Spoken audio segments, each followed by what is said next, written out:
2 mais 2.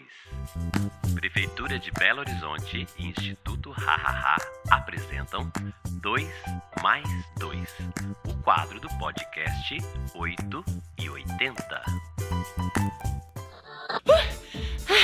E 2, e respira, e agacha, e vai, e vai, e vai, e vai. Tá começando mais um 8 e 80!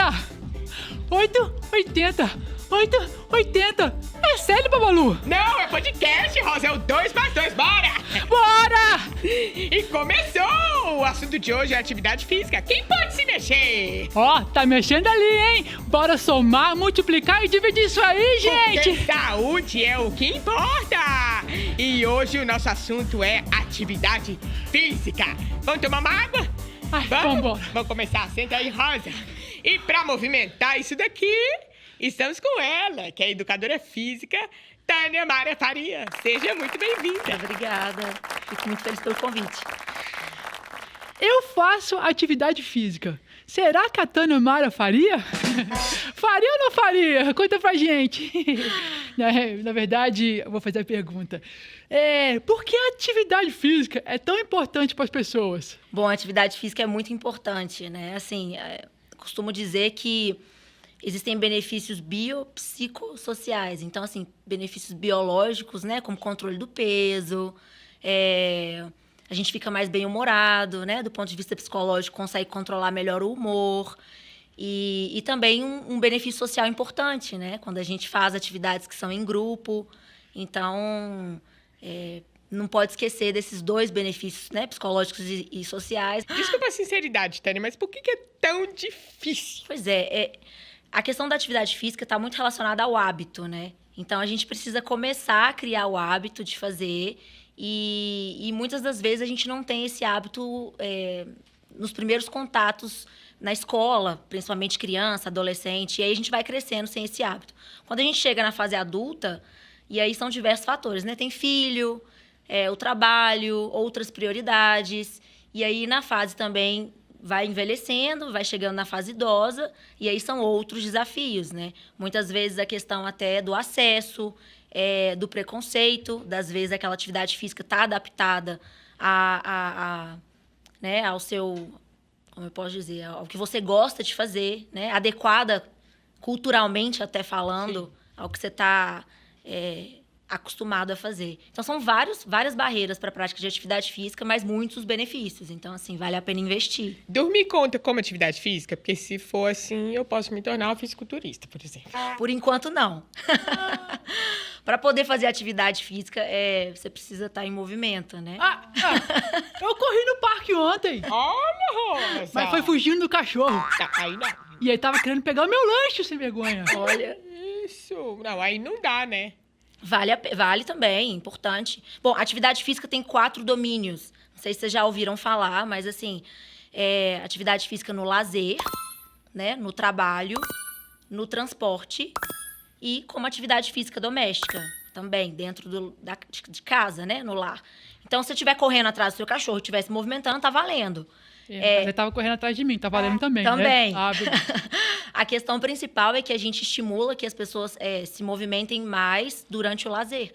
É onde a gente consegue ver mais benefícios, principalmente pensando nas questões psicológicas e sociais. Mas estar em movimento tá valendo tudo, né? Pegar um ônibus e sair um ponto antes, chegar no trabalho andando. Tânia, todos nós temos as mesmas possibilidades de fazer atividade física? Infelizmente, não. Isso é uma coisa que a gente acha que não aconteceria por uma prática que às vezes é tão fácil de fazer, né? Fazer uma caminhada, mas existem várias desigualdades na prática de atividade física, né? Então, em relação ao acesso e em relação também à motivação das pessoas, como a gente falou mais cedo. Então, normalmente, homens praticam mais atividade física que mulheres, pessoas mais jovens, mais do que pessoas mais velhas. E também está associado à renda e escolaridade. Então, a Organização Mundial de Saúde, por exemplo, preconiza que a gente, para receber os benefícios da atividade física, deva praticar 150 minutos de atividade física de intensidade moderada a vigorosa por semana.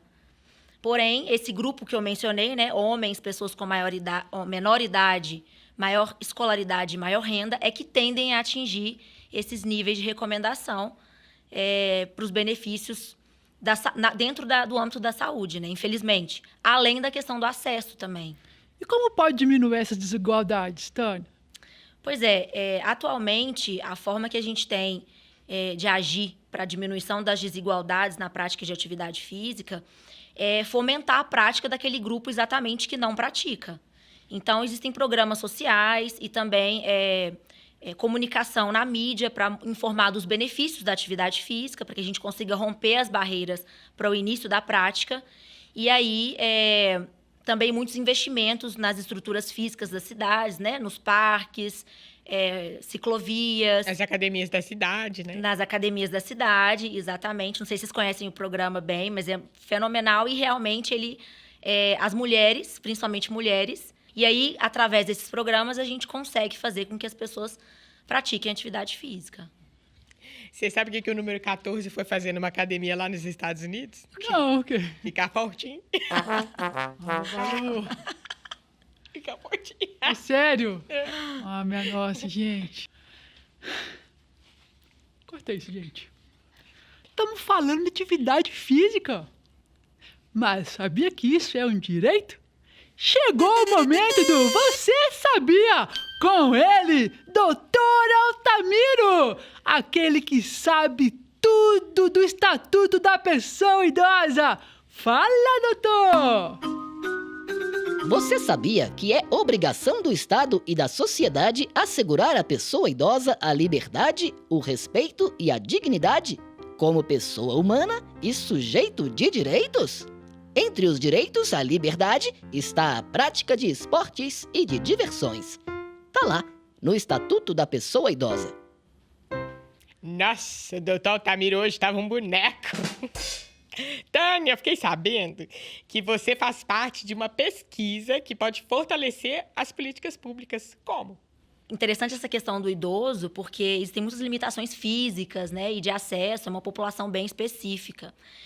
Hoje a gente trabalha com a estimativa de prevalências de atividade física nas grandes cidades, para a gente entender as diferenças geográficas nos ambientes urbanos, né? E aí, a pesquisa que a gente desenvolve para estimar o percentual de pessoas, adultos, idosos, que fazem atividade física em determinadas regiões, contribui para que a gente consiga ver as especificidades ali que estão precisando de um olhar para atividade física mesmo, né? Então, eu vou olhar tanto a população quanto a região. Então, o que a gente tem desenvolvido hoje está dentro dessa perspectiva, né, de monitoramento, e isso contribui para que a gente consiga fazer políticas públicas mais assertivas, né, para a gente consiga realmente atuar dentro das desigualdades do acesso à prática de atividade física. Então, você faz uma análise geográfica da cidade para ver, por exemplo, um bairro que não tem muitos lugares para se desenvolver atividade física, tipo isso? Exatamente, porque o que acontece? Se você pegar os grandes inquéritos, as grandes pesquisas brasileiras, elas são para regiões ou capitais. Mas, por exemplo, se você pegar uma cidade de Belo Horizonte com mais de 2 milhões de habitantes, né, essa prevalência ela não é igual em toda a cidade. Sim. Então, a gente precisa de entender aonde estão os mais necessitados, né? As pessoas, assim, que precisam de realmente melhorar dentro da prática de atividade física para colher os benefícios. Então, a gente realmente estima isso em pequenas áreas para que, então, a gente possa realmente atuar de uma forma mais assertiva mesmo. Eu morro de preguiça de ir pra academia. Já existe alguma academia que eu posso deixar meu corpo lá? Depois ir lá buscar com ele quando ele já estiver todo suado? Não, você pode abstrair quando você estiver fazendo atividade física, assim, né? Para não ficar algo tão pesado, tão penoso, mas deixar o corpo ainda não tem jeito. O que ela quis dizer, Tânia, é que como a gente pode fazer atividade física de uma maneira mais tranquila? Uhum. Bom, isso é muito legal, porque é começar de onde a gente sabe, né? Então, às vezes, a gente fica muito pressionado por fazer certos tipos de atividade, né? E é preciso ampliar o rol de opções. Então, é começar por onde a gente já está acostumado. Então, às vezes, eu não estou habituada a jogar vôlei. Então, eu adoro jogar vôlei. Então, eu vou pro vôlei, que é uma coisa que eu gosto. Mas tem gente que não tem uma habilidade com bola. Ah, então eu vou andar com o meu cachorro, seja isso. Ou com o meu netinho, né? Eu vou pro parque e vou dar uma volta. Começar por onde a gente está, por onde a gente sabe, por onde a gente já está acostumado. Você falou de netinho e eu fiquei pensando, e as pessoas idosas, né? Como que elas podem começar, especificamente pessoas idosas? Eu acho que é mais ou menos nessa perspectiva, né? Começar por onde a gente já está acostumado. Existe uma barreira, que às vezes pode ser uma barreira física e também cultural, que atualmente as pessoas praticam mais atividade física do que, sei lá, em 1950. Sim. Né? Então, é importante escutar também as dificuldades. Então, eu acho que dá para começar fazendo coisas simples. Não precisa de ser muito tempo, né? Não precisa de ser muito tempo. Desde que eu faça, se eu não atingir os 150 minutos, está tudo bem. O importante é se movimentar. Então, a Organização Mundial de Saúde já fala disso. Qualquer coisa é melhor do que nada. Então, eu acho que criar um plano motivacional também é importante. Se sentir capaz. Tem muito a ver com a sensação de que você é capaz e dá conta de fazer, que não é para todo mundo, não é para um grupo específico. Agora, pensando em quem não faz atividade física, o que acontece com o corpo e quais são os riscos de levar uma vida sem atividade física? Pois atividade física, os benefícios da atividade física são exatamente, né, o controle do peso, das doenças, do humor. Então, quando a gente não faz atividade física, o que acontece com a gente? A gente fica desanimado, podemos aumentar o peso, né? Aumenta o risco e a probabilidade do desenvolvimento de doenças cardiovasculares, hipertensão, diabetes, diversos tipos de cânceres. Então, são vários os estudos que já veem que quando a pessoa faz atividade física ou acumula atividade física ao longo da vida, a probabilidade de desenvolver alguns desfechos, algumas doenças, é menor, né? Então, é importante a gente ter isso como um hábito de tomar banho mesmo. Né? Isso, porque aí a gente vai acumulando os benefícios ao longo da vida. Isso é importante. Ao longo da vida, nas coisas da vida, nas atividades. Por exemplo, eu posso fazer atividade física fazendo faxina? Você pode fazer. O que acontece em relação a fazer atividade física com a faxina? Você vai estar movimentando de alguma forma, mas você concorda comigo que não é muito melhor você estar com seus amigos e estar num sol, na praia? Então, assim, a gente, né, estimula que as pessoas façam no lazer. Porém, tudo está valendo, né? É melhor do que ficar parado, como a gente comentou. Então, é um domínio da atividade física, é uma forma de se movimentar. Porém, não é interessante, exemplo, no trabalho também, ficar 8 horas debaixo de um sol trabalhando? Não. Conta como atividade física, mas o que a gente quer é que todos tenham acesso ao lazer e atividade física, né, de qualidade, prazerosa. Tá vendo, gente? É na praça, é na academia, é na faxina, é em todo lugar. Por isso, deste lado, esse baixo astral, erga a cabeça e vai fazer o exercício. Nada de na segunda eu começo. Porque se você não é fit, não dê fitness, a fitness de quem é fitnado. O que a Babalu tá querendo dizer é que seja um bom exemplo para você e para o seu entorno. Afinal, ninguém pode fazer o que você pode fazer por você. Deixa eu fazer um comentário em relação a isso. Em relação a motivar, né? A gente já viu, por exemplo, que em locais onde as pessoas praticam atividade física ou existem programas sociais com atividade física, o entorno, as pessoas que moram no entorno, em até um raio de mais ou menos uns 400 metros, também praticam mais atividade física. Então, a gente também serve de apoio. E chegou o momento do desembucha. Tânia, é o momento de desembucha. É o momento que você fala o que você quiser. Você pode contar uma piada, você pode contar um caos, você pode falar alguma coisa que você queira contribuir com a gente. Legal. Bom, eu sempre fui do esporte. Então, na minha época de escola, eu queria ser jogadora de vôlei. E eu acreditei e continuo acreditando muito no poder do esporte transformar a vida das pessoas. Então, eu acredito que, assim, se você não está com vontade de ir hoje, vai assim mesmo, né? Não é todo dia que a gente está motivado, não é todo dia que a gente está com vontade, mas vale muito a pena e é transformador. Então, vai fazer atividade física, sai de casa, vai conversar, vai se amar, vai se cuidar, que isso é muito importante. Essa conversa fez meus miolos se agitarem. Movimentar o corpo é lembrar a alma que a vida não foi feita para ficar parada.